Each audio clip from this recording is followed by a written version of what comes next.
Did you know that Bhutan measures its success not by gross domestic product, but by gross national happiness? Intriguing, isn't it? Welcome to a journey into the heart of Bhutan, the most unique country in Asia. Nestled in the lap of the Himalayas, this nation is a treasure trove of fascinating traditions and cultures that stand testament to its rich history and vibrant heritage. But there's more to Bhutan than meets the eye. This land of the Thunder Dragon is home to some truly strange and wonderful things that you won't find anywhere else in the world. Today we are going to delve into the 10 most unusual aspects that make Bhutan stand out on the world stage. From peculiar art forms to a national dress code, from an obsession with the mythical Yeti to a unique measure of success, Bhutan is a realm of extraordinary experiences. So, are you ready to discover the 10 most unusual things about this fascinating country? Hold on to your seats, but wait, before we begin, please subscribe to ensure that you never miss out on any of my crucial stuff. Comment "I subscribe" below, and I will personally welcome you to our community. Let's get started. Starting our countdown at number 10, we have the national dress code. In the magnificent kingdom of Bhutan, tradition takes center stage, and this is most evident in their strictly enforced national dress code. The men of Bhutan, whether they're running errands or attending a formal event, don the go, a knee-length robe that is tied at the waist by a traditional belt called kira. On the other hand, the women wear kira, an ankle-length dress accompanied by a light outer jacket known as a toga. This dress code is not just a fashion statement, but a symbol of national identity and respect for the country's cultural heritage. It's a fascinating sight seeing the people of Bhutan honor their history in such a unique and vibrant way. So, if you're planning a trip to Bhutan, don't forget to pack your jo or kira.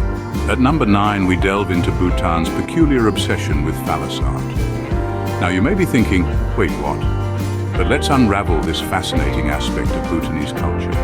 The phallus, also known as lingam, is a symbol of fertility and protection in Bhutan. It is often painted on houses and buildings to ward off evil spirits and to bring good luck. This tradition stems from the teachings of a Buddhist monk known as Drukpa Kunli, who is affectionately called the Divine Madman. He was known for his unorthodox and eccentric ways of teaching Buddhism, often using humor, songs, and outrageous behavior, including the frequent use of phallic symbols. Today, these symbols are not seen as vulgar, but are celebrated and respected as an integral part of Bhutanese culture. They even adorn the country's souvenir shops and can be found on handicrafts. So when in Bhutan, don't be surprised if you encounter a lot of phallus art. Coming in at number 8, Bhutan's unique approach to animal preservation is truly noteworthy. In this kingdom, nestled among the Himalayas, animals aren't just considered part of the ecosystem, but are revered and protected as part of a deep-seated respect for all life forms. You see, Bhutan's constitution mandates that at least 60% of the nation remains under forest cover at all times, ensuring a thriving habitat for its wildlife. But it doesn't stop there. In Bhutan, it is illegal to kill animals. This extends even to fishing, which is largely prohibited. This reverence for life is interwoven into the country's Buddhist beliefs, fostering a profound respect for the natural world. It's a harmony that's palpable, a coexistence that's cherished. In Bhutan, the value of life is not just understood, it's celebrated. It's a place where animals don't just survive, they thrive. In Bhutan, animals truly live a life of peace. At number 7, we have Bhutan's unparalleled tobacco ban. In a world where tobacco is a multi-billion-dollar industry, Bhutan stands alone. This small Himalayan kingdom is the only country in the world where the sale and production of tobacco is strictly prohibited. The Bhutanese government views tobacco as harmful to one's physical health and spiritual well-being, a belief deeply rooted in Buddhist teachings. The law enacted in 2005 is so stringent that it even prohibits the cultivation of tobacco. Infringements of this ban can lead to hefty fines or even imprisonment. This may seem severe to outsiders, but for Bhutan, it's all part of their commitment to promoting happiness and well-being above all else. It's an approach that has led to a remarkably low smoking rate among its citizens. So if you are planning to visit Bhutan, remember to leave your cigarettes at home. At number 6, we explore Bhutan's unique approach to traffic management. Now imagine a world without the constant blink of amber, red, and green traffic lights. Seems impossible, right? But in Bhutan, this is the reality. This culturally rich kingdom, nestled in the Himalayas, has chosen a different route.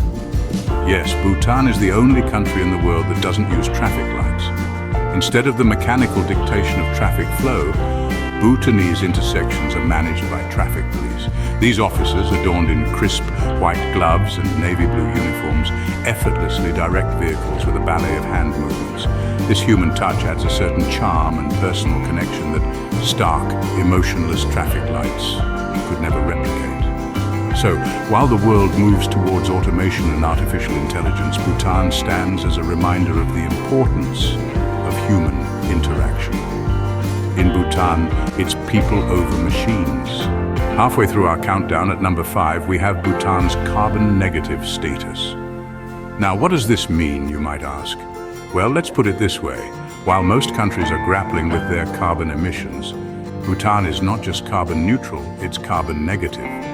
This means that this small Himalayan kingdom absorbs more carbon dioxide than it produces. It's a feat no other country can claim. This is not by accident. Bhutan's commitment to environmental preservation is written into its constitution, which mandates that a minimum of 60% of the country must remain under forest cover at all times. And it's not just about trees. Bhutan's extensive network of protected areas and wildlife sanctuaries also play a vital role in maintaining this ecological balance. So there you have it, a country that not only respects nature but also lives in harmony with it. Bhutan truly is a green paradise. Before we continue, can I beg a little favor? If you're liking what you're hearing, show us some love by pressing that like button. And hey, if you want to be in the loop for our fantastic upcoming videos, make sure to press subscribe and ring that bell so you're always in the know. Oh, and one more thing, drop a quick I subscribe down in the comments and I'll make sure to offer you a warm welcome to our amazing family. All right, enough of that. Let's keep the conversation flowing. At number 4, we dive into Bhutan's mysterious obsession with the Yeti. This elusive creature, often referred to as the abominable snowman, is deeply rooted in Bhutanese culture. For centuries, tales of the Yeti have been passed down from generation to generation, shaping a complex web of folklore and legend that continues to captivate the imagination of locals and visitors alike. In Bhutan, the Yeti is more than just a mythical creature.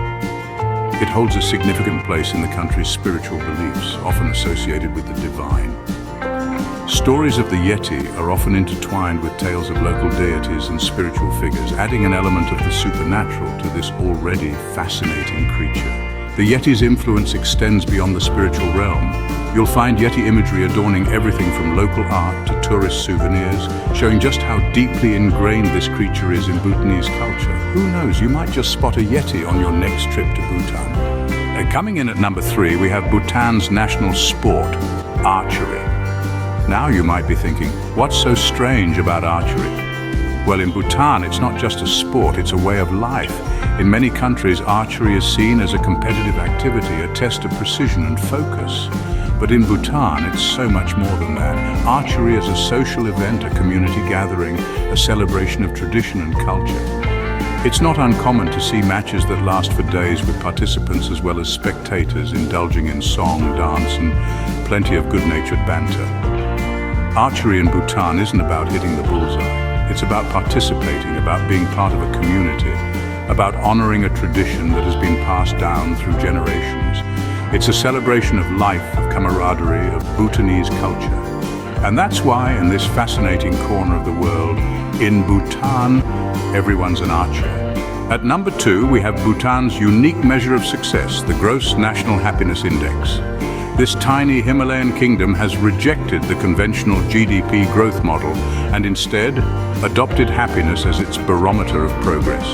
Rather than focusing solely on economic growth, Bhutan's Gross National Happiness Index takes into account the spiritual, physical, and mental well-being of its people. It's an innovative approach that prioritizes the happiness and well-being of its citizens over materialistic wealth. The 4 pillars of gross national happiness are sustainable development, preservation and promotion of cultural values, conservation of the natural environment, and establishment of good governance.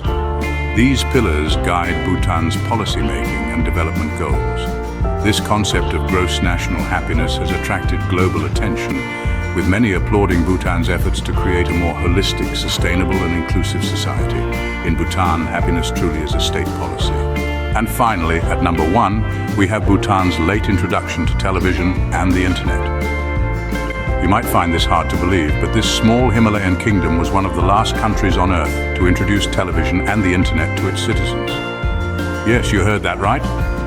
It was as recent as 1999, when the rest of the world was already buzzing with the dot-com frenzy. The Bhutanese government held off on these technologies not out of ignorance, but out of deep concern for the preservation of its rich cultural heritage and societal values. They feared that the rapid influx of foreign influences could erode their traditional way of life. Even today, television programming and internet content are closely monitored for appropriateness. So, while the rest of the world tweets, streams and surfs, Bhutan gently tiptoes into the digital age, ensuring that its traditions and values are not left behind. In Bhutan, tradition reigns supreme, even in the digital age.